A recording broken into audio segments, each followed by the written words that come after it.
교직의 길을 걷게 된 여성 교사가 남자 고등학교에서 건방진 학생들에게 희롱을 당하게 되자 왕년의 실력으로 학생들을 개박살내고 참교육하면서 펼쳐지는 이야기입니다.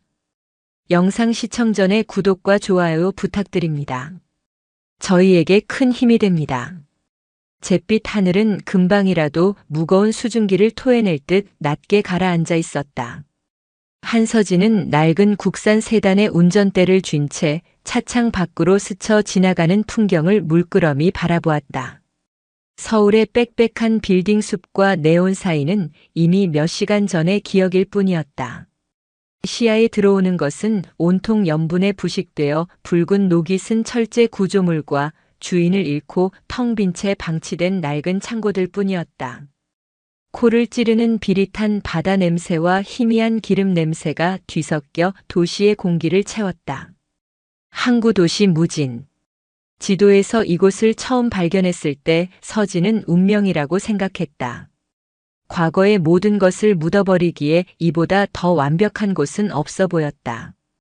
백상아리. 서울의 밤거리에서 그녀는 이름보다 그 별명으로 더 자주 불렸다.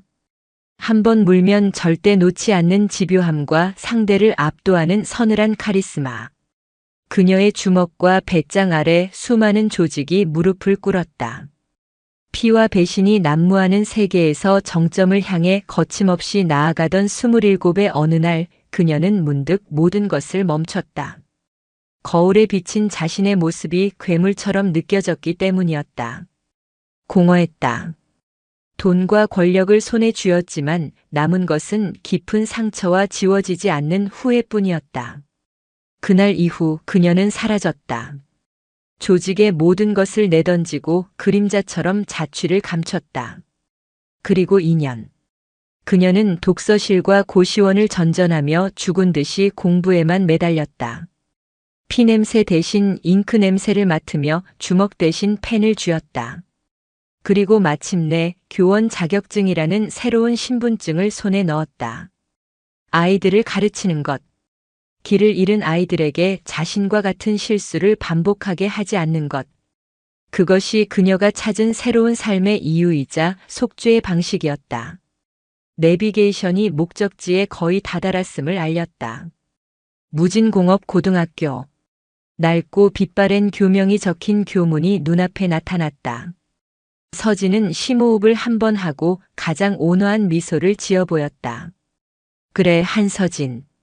넌 이제 평범한 29살의 신입교사야. 뜨거운 열정과 사명감을 가진 그런 선생님.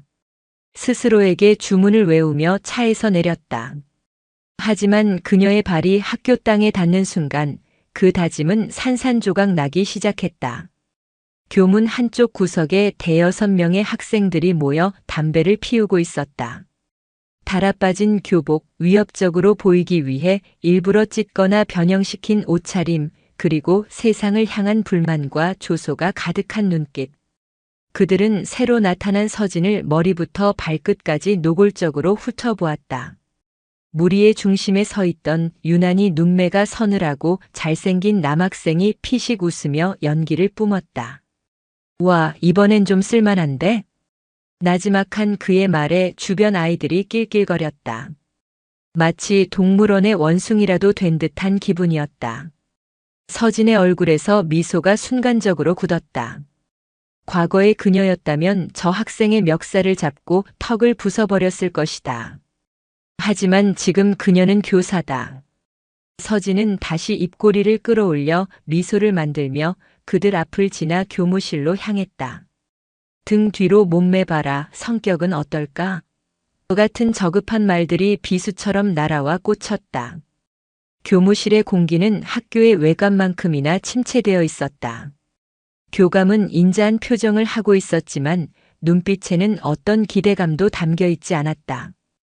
그는 서진에게 문제아들이 많지만 사랑으로 감싸주면 언젠가는 변할 것이라는 교과서적인 말을 건넸고 서진은 교과서적인 대답으로 응수했다. 그녀가 맡게 될 반은 2학년 3반. 특별히 신경을 많이 써야 할 반이라는 교감의 말에 담긴 진짜 의미를 그녀는 잠시 후 뼈저리게 깨닫게 된다. 복도를 걸어 2학년 3반 교실로 향하는 동안 서진의 심장은 희망과 불안으로 세차게 뛰었다. 문틈으로 새어나오는 소음은 이미 정상적인 수업 분위기가 아님을 예고하고 있었다. 그녀는 다시 한번 마음을 다잡고 교실 문을 열었다.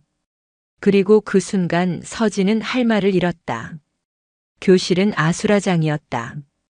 맨 뒷줄에서는 학생들이 버젓이 책상 위에 돈을 펼쳐놓고 카드를 치고 있었고, 한쪽에서는 블루투스 스피커를 통해 귀가 찢어질 듯한 힙합 음악이 흘러나왔다.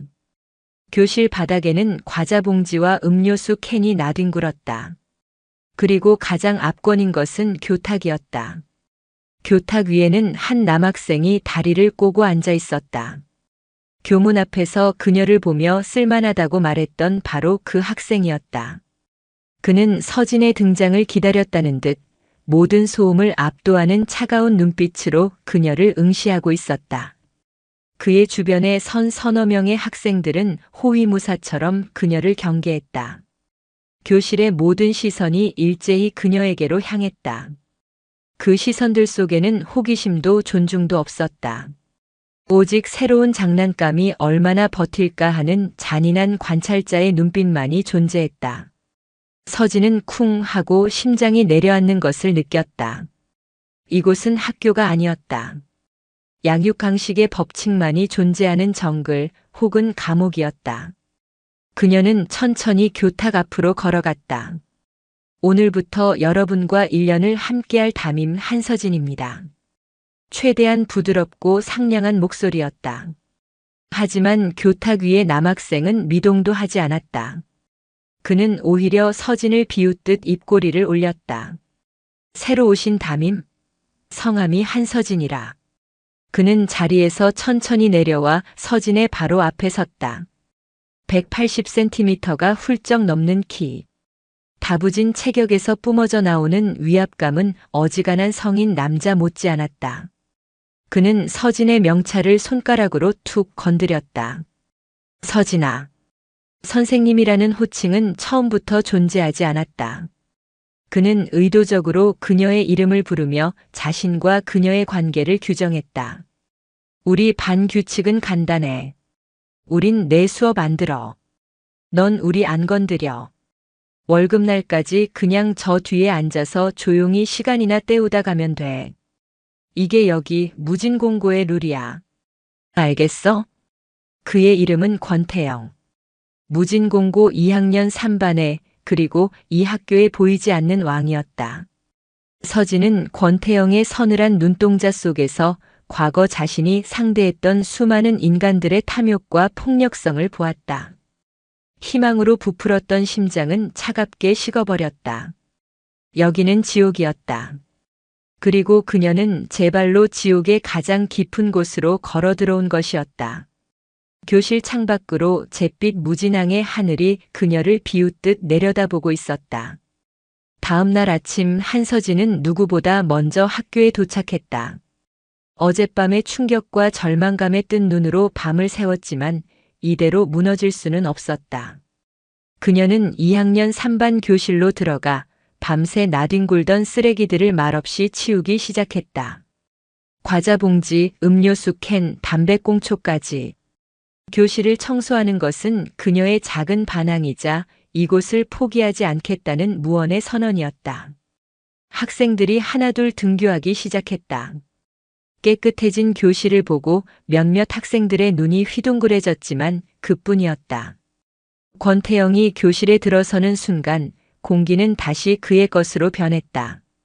그는 보란듯이 가방을 바닥에 던지고 어제와 똑같이 교탁 근처에 자리를 잡았다. 수업 시작 종이 울렸다. 서진은 교과서를 들고 교탁 앞에 섰다. 어제의 혼란은 없었지만 그보다 더 숨막히는 침묵과 냉기가 교실을 감돌았다. 자, 오늘부터 수업 시작하겠습니다. 교과서 12페이지 펴세요. 아무도 움직이지 않았다. 학생들은 약속이라도 한 듯 모두 휴대폰 화면에 코를 박고 있었다. 게임 소리, 메시지 알림음이 서진의 목소리를 비웃듯 교실 곳곳에서 터져나왔다. 서진은 목소리를 조금 더 높였다. 수업 시간에는 휴대폰 집어넣도록 하죠. 그때 맨 앞줄에 앉은 한 학생이 고개를 들고 낄낄거렸다. 쌤, 지금 저희한테 말하는 거예요? 목소리가 작아서 안 들리네. 그의 말에 교실은 폭소의 도가니가 되었다. 이것은 무작위적인 반항이 아니었다. 권태영의 지휘 아래 움직이는 잘 짜인 연극이었다. 교사의 권위를 무너뜨리고 그녀를 조롱거리로 만들기 위한 조직적인 움직임. 서진은 굴하지 않고 칠판에 판서를 시작했다. 어떻게든 수업을 이끌어 가려는 그녀의 등 뒤로 더욱 노골적인 조롱이 날아왔다. 야, 근데 저 선생 뒤태는 장난 아니다. 인정. 핏이 완전 모델급인데? 엉덩이 죽이네. 순간 서진의 분필을 쥔 손이 멈칫했다. 전신에 소름이 돋았다. 이것은 단순한 장난이나 반항이 아니었다. 명백한 성희롱이었다. 돌아보자 아이들은 아무것도 모른다는 듯 딴청을 피우거나 희죽거리고 있었다. 그 중심에는 턱을 괜 채 모든 상황을 즐기고 있는 권태영이 있었다. 그의 눈은 이렇게 말하고 있었다. 어쩔 건데? 소리라도 질러보시지. 수업 시간은 고문처럼 흘러갔다. 종이 울리자마자 아이들은 썰물처럼 빠져나갔고 서진은 텅 빈 교실에 홀로 남았다. 터덜터덜 교무실로 돌아와 자기 자리에 앉았을 때 그녀는 책상 위에 놓인 A사 용지 한 장을 발견했다. 거기에는 차마 눈뜨고 보기 힘든 음란하고 기괴한 그림이 그려져 있었다. 긴 머리에 안경을 쓴 여자가 과장된 신체 부위로 기괴한 포즈를 취하고 있는 모습. 그림 옆에는 서진이의 은밀한 수업이라는 글씨까지 적혀 있었다. 누가 봐도 자신을 모델로 한 그림이었다. 서진의 피가 차갑게 식었다. 분노보다 먼저 찾아온 것은 깊은 모멸감이었다. 그녀는 그림을 쥔 채 학생부장인 박 선생에게 달려갔다. 그는 50대 중반에 모든 것에 체념한 듯한 표정을 한 남자였다. 서진이 떨리는 목소리로 자초지종을 설명하고 그림을 내밀자 박 선생은 한심하다는 듯 혀를 쯧 찼다. 아니, 한 선생. 애들이 뭘 안다고 이런 걸 가지고 그래. 그냥 짓궂은 장난이지. 요즘 애들 다 이래. 괜히 이거 가지고 긁어 부스럼 만들지 마. 권태영 걔네는 특히 건드려서 좋을 거 없어. 장난이라고요? 이건 명백한 성희롱이고 교권 침해입니다. 교권? 아이고, 한 선생 순진하시네. 무진공고에 그런 게 남아있을 것 같아? 그냥 좋은 게 좋은 거라고 못 본 척 넘어가. 그게 한 선생 신상에도 좋을 거야. 시스템은 그녀의 편이 아니었다. 오히려 침묵을 강요하고 가해자들을 비호하고 있었다. 서진은 더 이상 말을 잇지 못하고 돌아섰다. 무력감이 온몸을 짓눌렀다. 무언가 잘못되었다는 확신이 든 서진은 기록실로 향했다. 먼지 쌓인 캐비닛에서 2학년 3반 학생들의 생활 기록부를 찾아냈다. 그리고 권태영의 파일을 펼친 순간 그녀는 이 학교의 부조리가 얼마나 뿌리 깊은지 깨달았다. 폭행, 갈취, 무단 결석, 기물 파손. 퇴학을 당하고도 남을 만한 징계 사유들이 즐비했다. 하지만 처벌 결과는 언제나 교내 봉사 혹은 특별 교육 이수 따위의 솜방망이 처벌뿐이었다. 그리고 각 서류의 하단에는 담당 교사의 의견란과 함께 권태영의 아버지 이름이 적힌 메모가 붙어 있었다. 권일중 무진시 시의원. 검은 커넥션. 학생이 아닌 그 뒤에 있는 권력이 학교를 지배하고 있었다. 그날 오후 복도를 지나가던 서진의 앞을 권태영의 무리 중 한 명이 막아섰다. 그는 일부러 서진의 어깨를 강하게 부딪히며 지나갔다. 아씨, 눈가를 어디다 달고 다니는 거야? 명백한 시비였다. 서진은 그 자리에 멈춰 서서 학생을 돌아보았다. 학생은 조롱 섞인 눈으로 그녀를 노려보고 있었다. 내가 뭘 할 수 있는데? 라고 말하는 듯한 오만한 표정. 그 순간 서진의 눈빛이 변했다.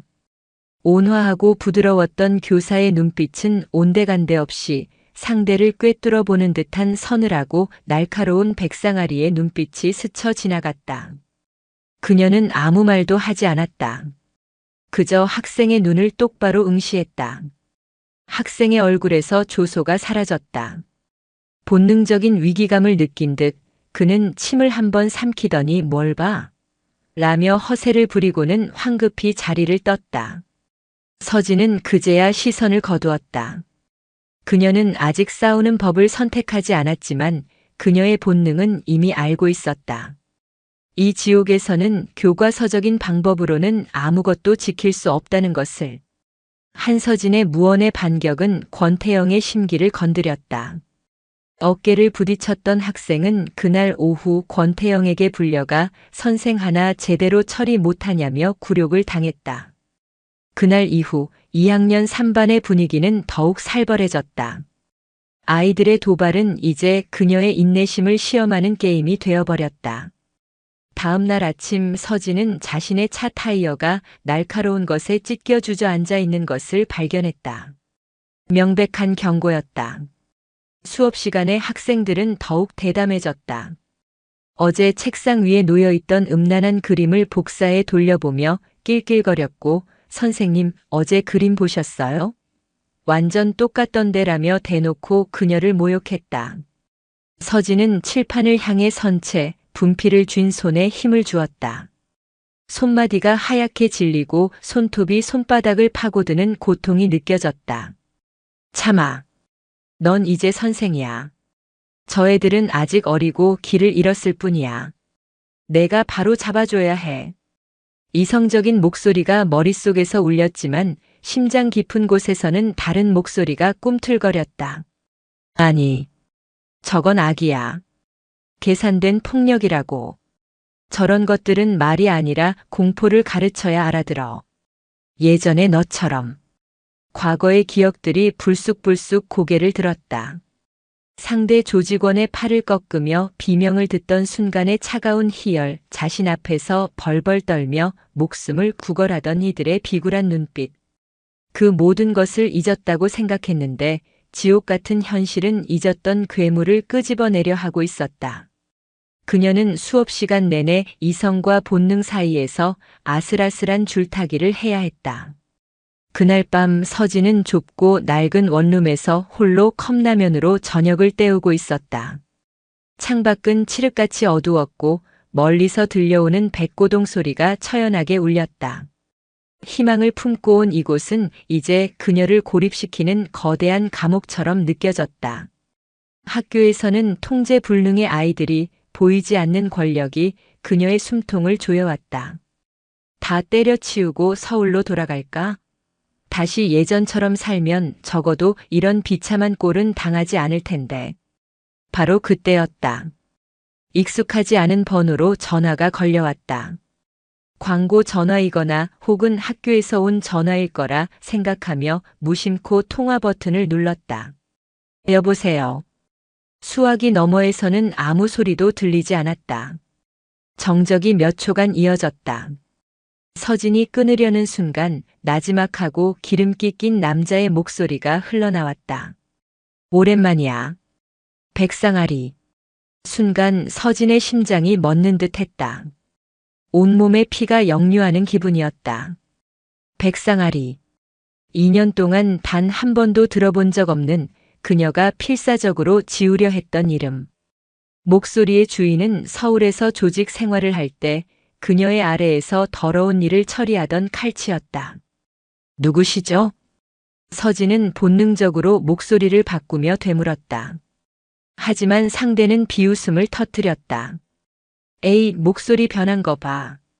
시골 내려가서 선생 노릇한다더니 아주 딴 사람이 다 됐네. 근데 어쩌나. 나는 내 목소리 절대 못 잊는데.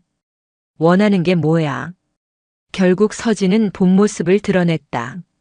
수화기 너머의 남자는 만족스럽다는 듯이 웃었다. 역시 이래야 우리 백상아리지. 원하는 거? 별거 아냐. 내가 거기서 받는 월급으론 어림도 없을 거고. 그냥 예정을 생각해서 조용히 살게 해주는 값으로 한 5천만 줘. 그럼 내가 내 과거 무진시에 있는 신문사나 교육청에 제보하려던 거 깨끗하게 잊어줄게. 협박이었다. 그녀의 새로운 삶을 뿌리째 흔들겠다는 노골적인 위협. 내가 그 돈을 줄 것 같아? 줘야지. 넌 이제 양지에서 살고 싶어하는 교사 나부랭이잖아. 전과 기록에 조폭 출신이라는 거 알려지면 바로 모간이야. 내가 2년 동안 죽어라 노력해서 얻은 그 하찮은 인생 지키고 싶을 텐데. 남자의 말은 비수처럼 날아와 서진의 심장에 박혔다. 그렇다. 그녀는 이제 주먹 하나로 모든 것을 해결하던 백상아리가 아니었다. 지켜야 할 것이 생긴 평범하고 나약한 인간일 뿐이었다. 일주일 줄게. 그때까지 연락 없으면 무진시에 재미있는 소문이 돌기 시작할 거야. 전화가 일방적으로 끊겼다. 서진은 휴대폰을 든 채 그 자리에 얼어붙었다. 앞에서는 통제 불능의 학생들이 그녀의 자존감을 갉아먹고 뒤에서는 과거의 망령이 그녀의 미래를 물고 늘어지고 있었다. 사면초가. 도망칠 곳은 어디에도 없었다. 아! 서진은 들고 있던 휴대폰을 벽에 집어 던졌다. 휴대폰이 산산조각 나며 바닥으로 떨어졌다. 그녀는 주저앉아 머리를 감싸쥐었다. 분노와 절망, 억울함이 뒤섞여 눈물이 터져 나왔다. 하지만 눈물은 이내 잦아들었다. 대신 그녀의 내부에서 무언가 단단한 것이 깨어나는 소리가 들렸다. 그녀는 천천히 고개를 들었다. 눈물로 얼룩진 얼굴이었지만 눈빛만은 이전과 완전히 달라져 있었다. 슬픔과 무력감은 사라지고 그 자리를 차갑고 냉철한 분노가 채우고 있었다. 그것은 먹잇감을 눈앞에 둔 상어의 눈빛이었다. 코너에 몰린 짐승이 마지막으로 드러내는 가장 날카로운 이빨이었다. 서진은 자리에서 일어나 부서진 휴대폰 조각을 주워들었다. 검은 액정 화면에 비친 자신의 얼굴을 들여다보았다. 희망에 차있던 신입 교사의 모습은 온데간데 없었다. 그녀는 나지막이 은졸였다. 그 목소리는 지옥의 가장 밑바닥에서 울려 퍼지는 소리처럼 차가웠다. 그래. 선생 놀이는 여기까지. 이제 선택은 끝났다. 도망치거나 무너지거나 아니면 싸우거나. 그녀는 싸우기로 결심했다. 교사 한서진으로서가 아니라 그녀의 모든 것을 걸고. 이 지옥 같은 무진 공고에서 살아남기 위해 그녀는 다시 백상아리가 되어야만 했다. 한서진이 내린 결심은 그녀의 모든 것을 바꾸어 놓았다.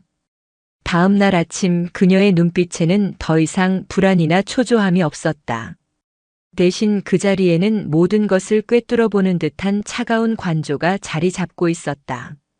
어깨를 펴고 복도를 걷는 걸음걸이에는 미세한 흔들림조차 없었다. 그녀를 둘러싼 공기 자체가 달라져 있었다. 아이들은 본능적으로 그 변화를 감지했다. 어제까지 가지고 놀던 장난감이 갑자기 날카로운 칼날을 품은 것처럼 느껴졌다. 교실의 소음이 미묘하게 줄어들었다. 서진은 권태영과 정면으로 부딪히는 것이 그의 의도에 말려드는 것임을 알았다. 왕국을 무너뜨리려면 왕의 목을 치는 것이 아니라 그를 지탱하는 기둥을 하나씩 빼내야 했다. 그녀의 시선은 교실 구석으로 향했다. 권태영의 무리에 속해 있으면서도 억지로 웃고 있는 듯한 얼굴. 늘 무언가에 쫓기는 듯한 불안한 눈빛의 소유자 이준호. 그는 가장 약한 고리이자 모든 것의 시작점이 될 것이었다. 그날 이후 서진은 이준호를 관찰하기 시작했다. 그는 권태영의 지시를 군말 없이 따랐지만 그 행동에는 자발적인 충성심이 아닌 마지못해 하는 의무감과 체념이 배어 있었다. 다른 아이들이 최신 유행의 운동화를 자랑할 때 그의 신발은 뒷굽이 달아빠져 있었다. 점심시간이면 급식을 허겁지겁 먹고 어디론가 사라졌다가 오후 수업 직전에야 헐레벌떡 돌아오곤 했다. 의문을 품은 서진은 그날 방과 후 조용히 이준호의 뒤를 밟았다. 그녀의 예상과 달리 이준호는 PC방이나 당구장으로 향하지 않았다. 그의 발걸음이 멈춘 곳은 시장 한복판에 있는 허름한 순댓국집이었다. 이준호는 익숙하게 앞치마를 두르고 주방으로 들어갔다. 설거지, 서빙, 가게 청소. 저녁 늦게까지 이어지는 고된 노동. 18살 소년이 감당하기에는 너무나 버거워 보이는 삶의 무게가 그의 어깨를 짓누르고 있었다. 서진은 가게 앞 어둠 속에 몸을 숨긴 채 그 모습을 말없이 지켜보았다. 밤 10시가 넘어 가게가 문을 닫고 이준호가 지친 몸을 이끌고 밖으로 나왔다. 그의 손에는 일당이 든 낡은 봉투가 들려 있었다. 그가 집으로 향하는 어두운 골목길에 접어들었을 때였다. 기다렸다는 듯 권태영의 무리 2명이 나타나 그의 앞을 막아섰다. 준호야, 고생이 많다. 형들 깎아 사 먹게 돈 좀 내놔봐라. 태영이 형이 너 잘 챙겨주잖아. 자릿세 내야지 안 그래? 이준호는 저항하지 못했다. 아니, 저항할 기력조차 없어 보였다. 그는 순순히 일당이 든 봉투를 내밀었다. 아이들은 봉투에서 돈 몇 장을 남기고는 나머지를 전부 가져갔다. 내일 보자. 어깨를 툭툭 치고 사라지는 그들의 뒷모습을 보며 이준호는 그 자리에 한참을 서 있었다. 서진은 주먹을 꽉 쥐었다. 분노가 치밀었지만 지금은 나설 때가 아니었다. 다음 날 서진은 교실에서 혼자 엎드려 있는 이준호에게 다가갔다. 어젯밤의 일은 전혀 모르는 척 그녀는 책상 한 구석에 놓인 작은 용접 실습 부품을 가리켰다. 이거 내가 만든 거야? 꽤 섬세하게 잘 만들었네. 이준호는 화들짝 놀라며 고개를 들었다. 경계심 가득한 눈빛. 서진은 따뜻한 캔커피 하나를 그의 책상 위에 올려놓았다. 어제 우연히 봤어. 늦게까지 일하는 거. 이준호의 얼굴이 하얗게 질렸다. 자신의 가장 부끄러운 부분을 들켰다는 생각에 그는 시선을 피했다. 서진은 그의 옆자리에 조용히 앉았다. 숨길 거 없어. 나도 너만 할 때 세상에 내 편은 아무도 없다고 생각했거든. 가진 것도 없고 기댈 데도 없고. 그래서 닥치는 대로 주먹부터 휘둘렀어. 그게 내가 강해지는 유일한 방법이라고 믿었지. 근데 그거 알아? 주먹질이 끝나고 나면 더 무서운 공허함이 찾아오더라. 결국 난 더 깊은 구렁텅이로 빠져들고 있었던 거야. 그녀는 조폭이었던 과거를 말하지 않았다. 하지만 길을 잃었던 소년의 후회와 방황을 진심을 담아 이야기했다. 처음이었다. 자신의 상처를 알아봐주는 어른. 동정이나 훈계가 아닌 같은 눈높이에서 자신의 아픔을 공감해주는 사람. 이준호의 단단했던 경계심에 금이 가기 시작했다. 할머니가 편찮으세요. 병원비랑 약값 때문에. 이준호는 처음으로 자신의 이야기를 털어놓았다. 누구에게도 말하지 못했던 짓누르던 삶의 무게를. 서진은 그저 잠자코 들어주었다. 그의 이야기가 끝났을 때 그녀는 낡은 기술 서적 한 권을 내밀었다. 특수 용접에 관한 책이었다. 어제 보니 손재주가 보통이 아니더라. 넌 주먹이 아니라 내 손으로 무언가를 만들어내는 일에 재능이 있어. 이 책 한번 읽어봐. 혹시 알아? 대한민국 최고의 용접 명장이 될지. 이준호는 떨리는 손으로 책을 받아들었다. 책의 무게보다 그 안에 담긴 한 사람의 믿음과 기대가 더 무겁게 느껴졌다. 처음으로 누군가 자신의 가능성을 이야기해 주었다. 권태영의 그림자 속에서 기생하던 자신이 아닌 이준호라는 존재 자체를 인정해 주었다. 그의 마음속에서 차갑게 얼어붙어 있던 무언가가 아주 조금씩 녹아내리기 시작했다. 권태영의 철옹성 같던 왕국에 아주 작지만 분명한 균열이 생겨난 순간이었다. 권태영은 짐승 같은 직감을 가진 아이였다. 그는 이준호의 미묘한 변화를 놓치지 않았다. 자신을 대하는 눈빛에서 예전과 같은 맹목적인 복종이 사라진 것을, 그리고 그 시선이 종종 한서진에게로 향하고 있음을 알아챘다. 한서진의 태도 또한 거슬렸다. 예전처럼 발버둥 치거나 분노하지 않았다. 마치 폭풍 전의 바다처럼 고요해진 그녀의 모습은 오히려 권태영의 신경을 긁었다. 자신의 통제력이 미치지 않는 영역이 생겨나고 있다는 불쾌한 예감. 그는 이 불손한 신입 교사를 완전히 짓밟아 자신의 왕국에 감히 균열을 내려는 시도가 얼마나 어리석은지 본보기로 보여줘야겠다고 결심했다. 계획은 치밀했다. 그는 방과 후 실습실의 낡은 배전반에 일부러 문제를 일으켰다. 그리고 교무실에 찾아가 실습실에서 스파크가 튀어 위험하다며 한서진을 호출했다.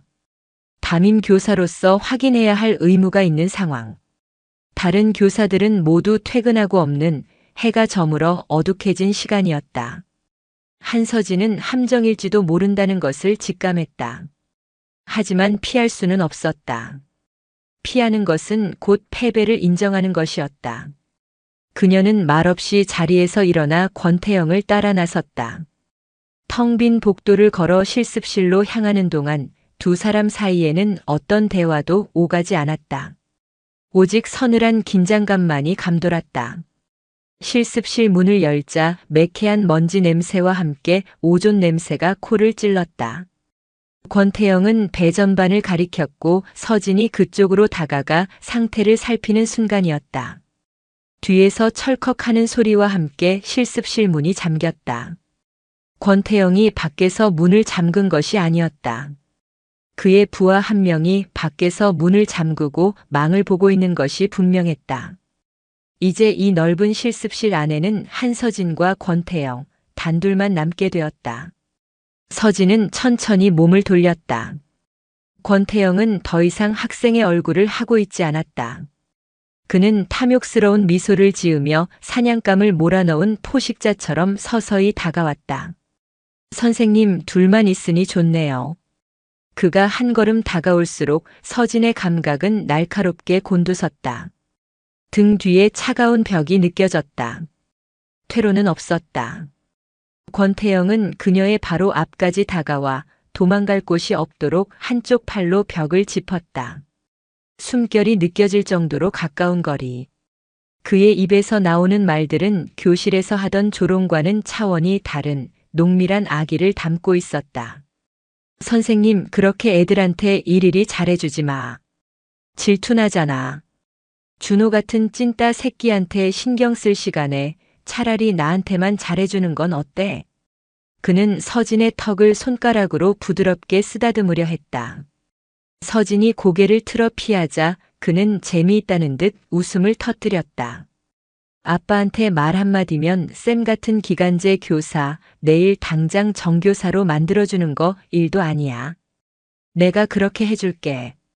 그 대가로 오늘 밤 나랑 시간 좀 보내지. 돌이킬 수 없는 말. 그것은 그녀를 교사로서 그리고 한 명의 여성으로서 완전히 짓밟아 버리려는 최악의 모욕이었다. 순간 한서진의 머릿속에서 이성의 끈이 툭 하고 끊어지는 소리가 났다. 온몸의 피가 머리로 솟구쳤다. 눈앞의 권태영이 더 이상 학생으로 보이지 않았다.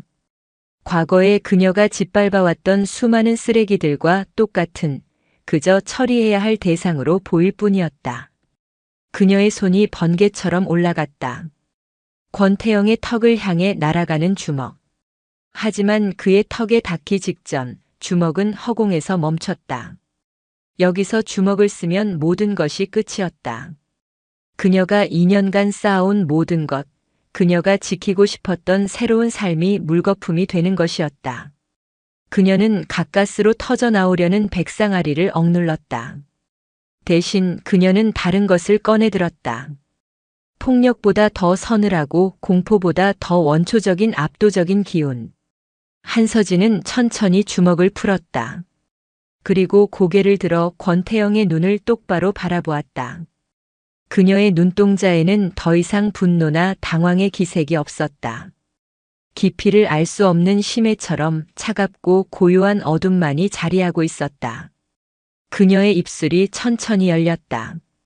목소리는 속삭이듯 나지막했지만 실습실의 공기를 얼어붙게 할 만큼 차가웠다. 권태영. 그녀는 더 이상 웃지 않았다. 존댓말도 쓰지 않았다. 넌 지금 내 인생에서 가장 비싼 실수를 한 거야. 그녀는 권태영의 팔을 뿌리치는 대신 그의 가슴팍을 손가락으로 툭 찔렀다. 그 가벼운 접촉에 권태영은 자신도 모르게 움찔했다. 선생으로서가 아니라 인간 대 인간으로 충고하는데 다시는 내 눈앞에서 그따위로 까불지 마. 내가 아버지 백 믿고 휘두르는 그 힘이 얼마나 보잘것없고 하찮은 건지 내가 지금부터 뼈저리게 느끼게 해줄 테니까. 권태영은 생전 처음 느껴보는 감각에 휩싸였다. 공포. 하지만 그것은 아버지의 폭력에서 느끼던 아픔에 대한 두려움과는 달랐다. 눈앞의 여자는 아무런 힘도 쓰지 않았다. 소리조차 지르지 않았다. 하지만 그녀의 눈빛과 목소리는 그의 영혼을 직접 꿰뚫는 것 같았다. 먹이사슬의 최상위 포식자 앞에서 모든 것이 발가벗겨진 듯한 원초적인 공포였다. 그는 애써 태어난 척 비웃음을 지어 보였지만 입꼬리가 미세하게 떨리는 것을 막을 수는 없었다. 한서진은 그의 눈을 끝까지 피하지 않고 응시하다 몸을 돌려 잠긴 문으로 향했다. 그리고는 문고리를 잡고 가볍게 한번 비틀었다. 낡은 잠금 장치는 그녀의 악력을 이기지 못하고 우그러지는 소리와 함께 박살났다. 그녀는 뒤도 돌아보지 않고 실습실을 나갔다. 홀로 남겨진 권태영은 그 자리에 못 박힌 듯 서 있었다. 그의 이마에는 식은 땀이 흘렀다. 방금 전까지 사냥감이라 생각했던 존재가 사실은 자신이 감당할 수 없는 무언가였다는 것을 깨달았다. 두 사람의 힘의 균형은 그 순간 돌이킬 수 없이 무너져 내렸다. 그날 이후 한서진은 더 이상 수비하지 않았다. 그녀는 공격을 시작했다. 하지만 그녀의 무기는 주먹이 아니었다. 정보, 심리 그리고 권태영이 그토록 맹신하는 시스템의 허점. 그것이 그녀의 새로운 무기였다. 그녀는 이제 백상아리의 방식으로 싸우기 시작했다. 첫 번째 목표는 정보 수집이었다. 그녀는 점심시간마다 다른 반 교사들과 자연스럽게 어울리며 무진공고에 보이지 않는 권력 구도에 대한 정보를 모았다. 누가 권태영의 아버지인 권 시의원에게 줄을 대고 있는지, 어떤 교사가 그의 비위를 맞추며 이득을 챙기는지. 학생부장 박 선생이 권 시의원과 정기적으로 골프 회동을 갖는다는 사실도 알아냈다. 동시에 그녀는 아이들에게 더 깊이 파고들었다. 이준호를 통해 권태영 무리의 내부 사정을 듣고 그들에게 괴롭힘을 당했던 다른 학생들을 찾아가 조용히 위로하며 그들의 이야기를 기록했다. 육하원칙에 따라 정리된 피해 사실 진술서는 차곡차곡 쌓여갔다. 마침내 그녀는 권태영의 가장 치명적인 약점을 발견했다. 그것은 역설적이게도 그의 힘의 원천인 아버지 권일중 시의원이었다. 권 시의원은 곧 있을 재선을 앞두고 청렴한 정치인, 자식 교육 잘 시킨 아버지라는 이미지 메이킹에 혈안이 되어 있었다. 그는 대외적으로는 아들을 치켜 세웠지만 사적으로는 자신의 이미지에 흠집을 낼까봐 아들을 억압하고 때로는 폭력까지 행사했다. 권태영의 모든 비행은 아버지에게 인정받고 싶은 뒤틀린 욕망의 발현이자 그 압박감에 대한 반작용이었다. 디데이는 학부모 총회 및 학교 발전 기금 전달식 날로 정해졌다. 지역 언론사 기자들까지 초청된 권 시의원이 주인공이 되는 날이었다. 한서진은 그날을 위해 모든 것을 준비했다. 행사가 시작되고 권 시의원은 교장과 나란히 서서 카메라 플래시를 받으며 만족스러운 미소를 짓고 있었다. 그는 마이크를 잡고 우리 아이들의 밝은 미래와 올바른 교육 환경을 위해 같은 상투적인 연설을 늘어놓기 시작했다. 바로 그때였다. 기자들에게 배포된 행사 안내 자료 사이에 한서진이 밤새 준비한 익명의 학교 폭력 실태 보고서가 끼워져 있었다. 최근 무진공고에서 벌어지고 있는 심각한 학교 폭력 및 금품 갈취 사례들이라는 제목의 보고서.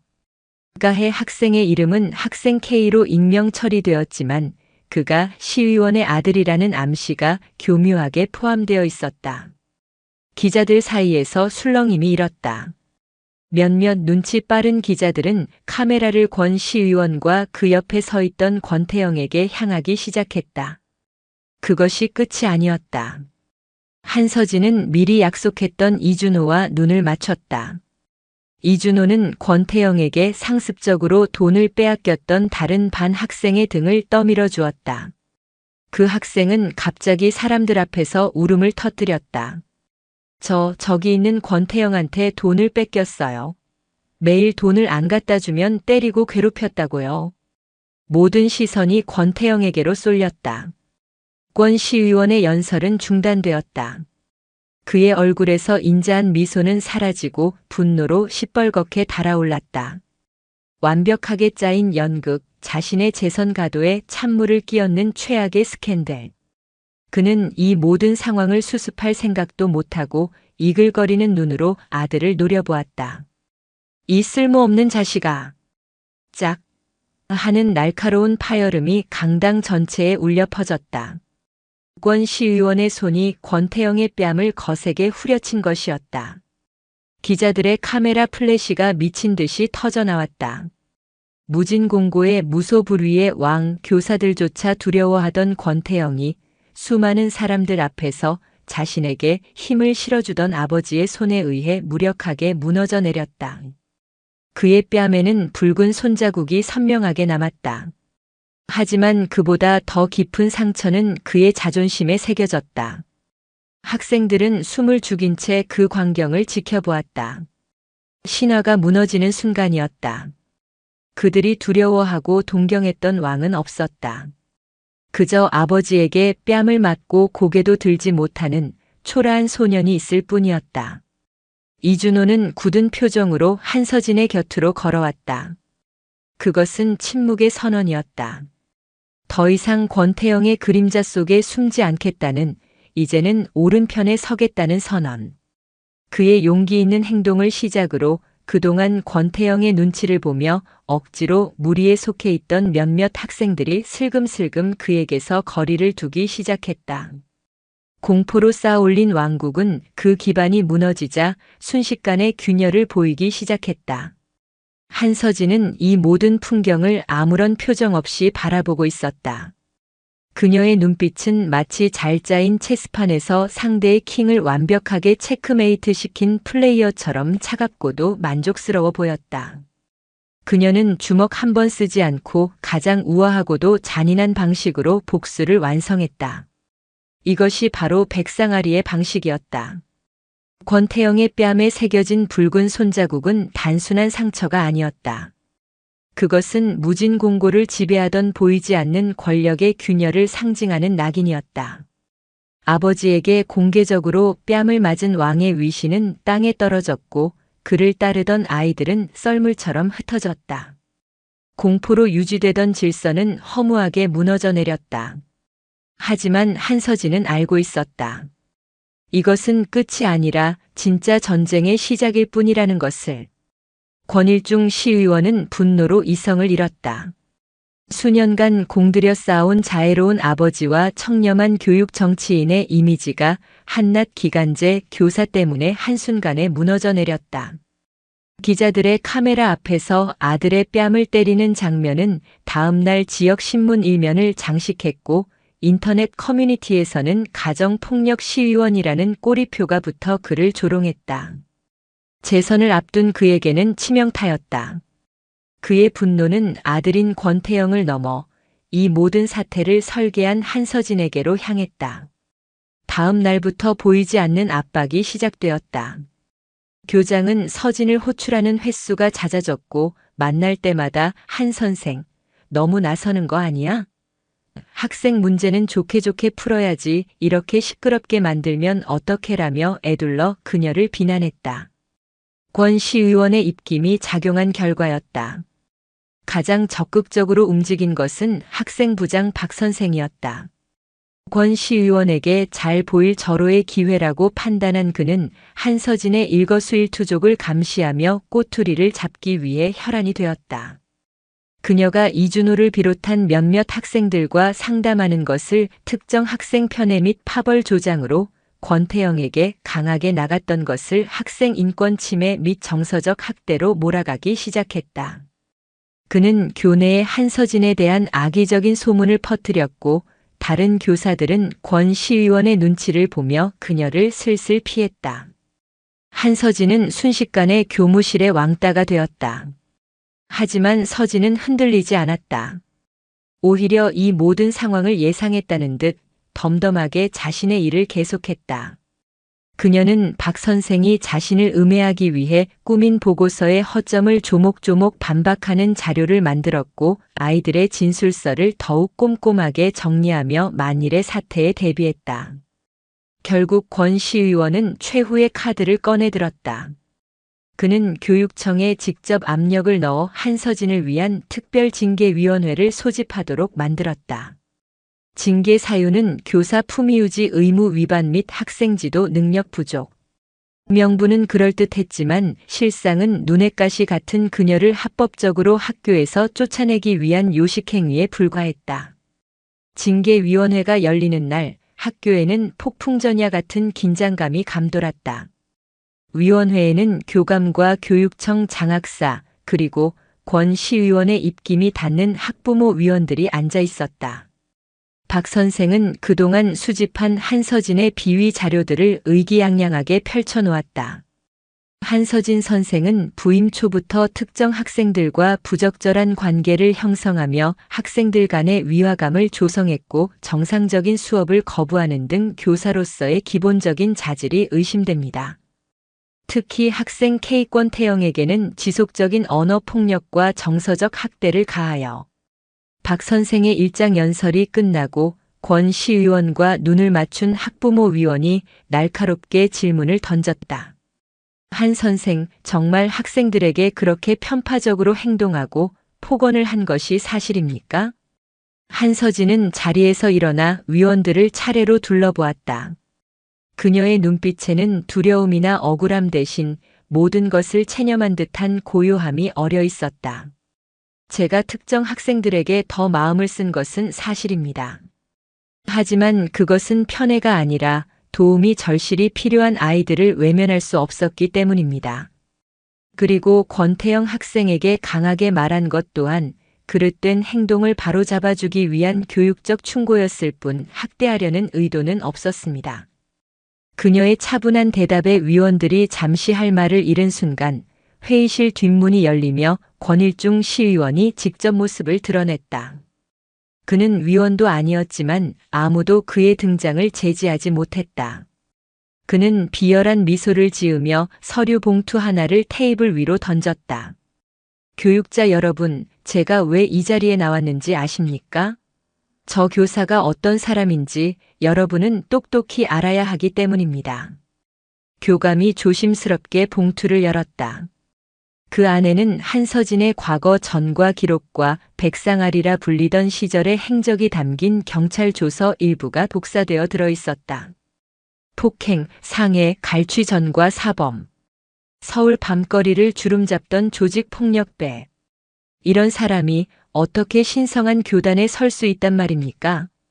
권 시의원의 고함과 함께 회의장은 충격으로 얼어붙었다.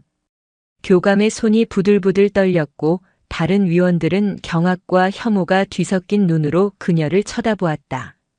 박 선생의 얼굴에는 고소하다는 미소가 번졌다. 완벽한 한방이었다. 그녀가 아무리 변명하고 반박해도 조폭 출신 전과자라는 주홍글 씨 앞에서는 모든 것이 무의미해질 터였다. 그녀가 아이들을 위해 했던 모든 행동은 이제 조폭의 방식으로 학생들을 길들이려 한 것으로 왜곡될 것이고 그녀의 진심은 설 자리를 잃게 될 것이었다. 한서진은 눈을 감았다. 결국 이렇게 되는구나. 2년간 필사적으로 도망쳤던 과거의 망령이 결국 그녀의 발목을 붙잡고 나락으로 끌어내리는 순간이었다. 절체절명의 위기. 사방이 벽으로 막힌 더 이상 빠져나갈 길 없는 막다른 골목이었다. 징계위원회가 열리고 있다는 소문은 삽시간에 학교 전체로 퍼져나갔다. 한서진이 조폭 출신이라는 충격적인 사실과 함께 그녀가 곧 해고될 것이라는 이야기가 아이들 사이에서 파다하게 돌았다. 교실은 술렁였다. 어떤 아이들은 어쩐지 눈빛이 무섭더라며 수군거렸고 어떤 아이들은 그럼 우리한테 잘해준 것도 다 거짓말이었나? 라며 혼란스러워했다. 이 모든 소식을 들은 이준호의 심장은 차갑게 내려앉았다. 그는 누구보다 한서진의 진심을 잘 알고 있었다. 자신을 어둠 속에서 꺼내주려 했던 그 따뜻한 손길, 자신의 재능을 처음으로 인정해 주었던 그 믿음의 눈빛. 그것이 거짓일 리 없었다. 그녀의 과거가 어떻든 그녀는 자신에게 유일하게 손을 내밀어준 진짜 어른이었다. 이대로 선생님을 잃을 수는 없어. 이준호는 더 이상 숨거나 망설이지 않았다. 그는 곧장 컴퓨터실로 달려가 서툰 솜씨로 글을 쓰기 시작했다. 한서진 선생님을 지켜주세요라는 제목의 탄원서였다. 그는 그동안 서진에게서 받았던 위로와 용기, 그녀 덕분에 용접 기술자의 꿈을 꾸게 된 자신의 이야기를 진솔하게 적어내려갔다. 그리고 그녀가 권태영의 폭력으로부터 다른 아이들을 어떻게 지켜주었는지, 무너져가던 2학년 3반을 어떻게 바꾸어 놓았는지에 대해 있는 그대로 썼다. 탄원서를 출력한 그는 가장 먼저 권태영에게 괴롭힘을 당했던 학생들을 찾아갔다. 처음에는 모두가 망설였다. 권태영의 보복이 두려웠고 조폭 출신이라는 사실이 마음에 걸렸다. 하지만 그래도 선생님이 우리 지켜줬잖아. 우리가 아니면 누가 선생님 편을 들어주겠어? 이준호의 진심 어린 외침에 한 학생이 용기를 내어 탄원서에 처음으로 서명했다. 그 용기는 들불처럼 번져나갔다. 1명, 2명, 10명 서명하는 학생들의 수는 순식간에 불어났다. 그들은 한서진의 과거가 아니라 자신들이 직접 겪었던 현재의 한서진을 믿기로 한 것이었다. 그 시각 징계위원회 회의실은 한서진에게 일방적으로 불리하게 돌아가고 있었다. 권 시의원은 그녀의 과거를 빌미로 그녀를 파렴치한 범죄자 취급했고 위원들은 이미 그녀를 해고하기로 마음을 굳힌 듯 했다. 바로 그때였다. 회의실 밖 복도에서 웅성거리는 소리가 들려오기 시작했다. 소리는 점점 커졌고 마침내 수십 명의 아이들이 회의실 앞을 가득 메웠다. 아이들은 아무 말도 하지 않았다. 그저 침묵 속에서 저마다 손에 든 서툰 글씨의 피켓을 들고 서 있을 뿐이었다. 한서진 선생님은 우리 선생님입니다. 선생님을 돌려주세요. 과거가 아니라 현재를 봐주세요. 냉소와 무관심으로 가득했던 무진공고에서 단 한 번도 볼 수 없었던 기적과도 같은 풍경이었다. 위원들은 당황했고 권 시의원은 이놈들이 미쳤나? 라며 노발대발했다. 이준호는 학생들을 대표해 앞으로 나섰다. 그리고 굳게 닫힌 회의실 문을 향해 떨리지만 힘있는 목소리로 외쳤다. 저희에게 한서진 선생님은 조폭이 아니라 처음으로 저희 이야기를 들어주신 유일한 선생님이셨습니다. 선생님 덕분에 학교 오는 게 즐거워졌고 꿈이라는 걸 갖게 됐습니다. 제발 저희 선생님을 쉬어가지 마세요. 회의실 안까지 선명하게 들려오는 아이들의 목소리. 굳게 닫혀있던 한서진의 눈꺼풀이 파르르 떨렸다. 그녀의 감은 눈에서 뜨거운 눈물 한 줄기가 흘러내렸다. 버려졌다고 생각했다. 혼자라고 생각했다. 그런데 아이들이 그녀가 지키고 싶었던 그 아이들이 이제는 자신을 지키기 위해 저렇게 서 있는 것이었다. 세상의 어떤 말보다도 무거운 아이들의 진심이 굳게 닫혀있던 어른들의 마음에 파문을 일으키고 있었다. 복도를 가득 메운 학생들의 침묵 시위와 이준호의 절규. 그 모든 광경을 교실 창문으로 내려다보고 있는 한 사람이 있었다. 권태영이었다. 그는 텅 빈 교실, 자신의 왕국이었던 그 자리에 홀로 서서 거대한 혼란에 휩싸여 있었다. 한서진이 조폭 출신이라는 사실은 그에게도 충격이었다. 처음에는 역시 그랬군 하는 비웃음과 함께 그녀를 나락으로 떨어뜨렸다는 통쾌함마저 느꼈다. 하지만 아이들의 움직임은 그의 계산에 없던 변수였다. 특히 이준호. 늘 자신의 그림자 밑에서 벌벌 떨던 그 녀석이 자신을 거역하고 저 여자를 위해 저렇게 앞에 나서는 모습은 그의 심장을 무겁게 짓눌렀다. 대체 왜? 저 여자가 뭐라고? 그는 이해할 수 없었다. 하지만 마음 한구석에서는 그 이유를 알고 있었다. 한서진은 그를 시의원 아들 권태영으로 대하지 않았다. 그녀는 그의 폭력적인 행동 뒤에 숨겨진 상처와 결핍을 꿰뚫어 보는 듯한 눈빛으로 그를 바라보았다. 실습실에서 단둘이 마주했던 그 순간 그녀가 내뱉었던 말들이 귓가에 다시 울리는 듯했다. 내가 가진 힘이 얼마나 보잘것없는지 뼈저리게 느끼게 해줄 테니까. 그녀는 정말로 아버지가 아닌 다른 방식으로 자신을 무너뜨렸다. 그리고 그것은 이상하게도 아팠지만 시원했다. 그때 복도 끝에서 분노에 찬 발걸음 소리가 들려왔다. 권일중 시의원이었다. 그는 징계위원회를 박차고 나와 이 모든 소동의 원흉이라 생각하는 아들을 향해 걸어오고 있었다. 그는 창밖을 보고 있는 권태영의 뒷모습을 보자마자 고함을 질렀다. 권태영, 저놈들 당장 해산시키지 않고 뭐하는 거야? 저 쓸데없는 짓거리, 너도 한패야? 권태영은 대답 없이 아버지를 돌아보았다. 그 순간 권 시의원의 손이 다시 한번 그의 뺨을 향해 날아왔다. 하지만 이번에는 달랐다. 권태영은 날아오는 아버지의 손을 팔로 막아냈다. 처음 있는 일이었다. 이제 그만하세요. 뭐? 이 자식이 미쳤나? 권 시의원은 아들의 반항에 이성을 잃고 다시 손을 치켜들었다. 바로 그 순간 권태영은 그동안 단 한 번도 꺼내지 못했던 목구멍까지 차올랐던 말들을 울부짖듯 토해냈다. 그만하시라고요. 아버지 때문에 내가 어떻게 살아왔는지 아세요? 한 번이라도 내가 뭘 원하는지 얼마나 힘든지 물어본 적 있어요? 아버지가 원하는 시의원. 아들 노릇하느라 내가 나를 얼마나 잃어버렸는지 아시냐고요. 그의 울분 섞인 목소리는 복도 전체에 울려 퍼졌다. 저 선생님은 한서진 선생님은 나를 시의원 아들이 아니라 그냥 권태영으로 봐준 유일한 어른이었어요. 나한테 그렇게 말해준 사람은 처음이었단 말입니다. 그는 결국 주저앉아 아이처럼 오열했다. 단단했던 왕의 갑옷이 산산조각 나고 그 안에 숨겨져 있던 상처투성이의 여린 소년이 모습을 드러내는 순간이었다. 복도 끝에서 이 모든 것을 지켜보고 있던 한서진이 천천히 그에게로 다가왔다. 그녀는 무릎을 굽혀 통곡하는 권태영과 눈을 맞췄다. 그리고는 아무 말 없이 그의 어깨를 따뜻하게 감싸 안았다. 괜찮아. 그녀의 목소리는 낮고 부드러웠다. 다 괜찮아, 태영아. 힘들었지.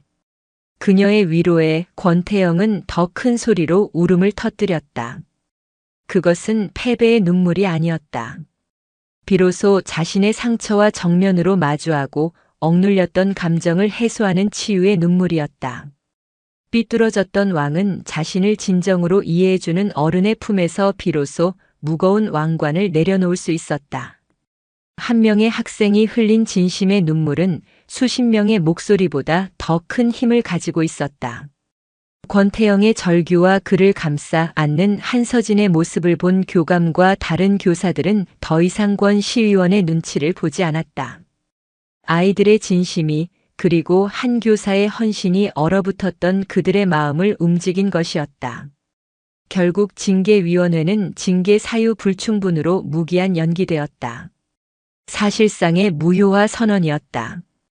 권 시의원은 자신의 아들마저 등을 돌린 상황과 조폭 출신 교사를 감싸는 학생들이라는 자극적인 이야기에 흥미를 느낀 언론의 관심이 집중되자 더 이상 힘을 쓰지 못하고 물러날 수밖에 없었다. 그의 정치 인생에 지울 수 없는 오점이 생긴 순간이었다.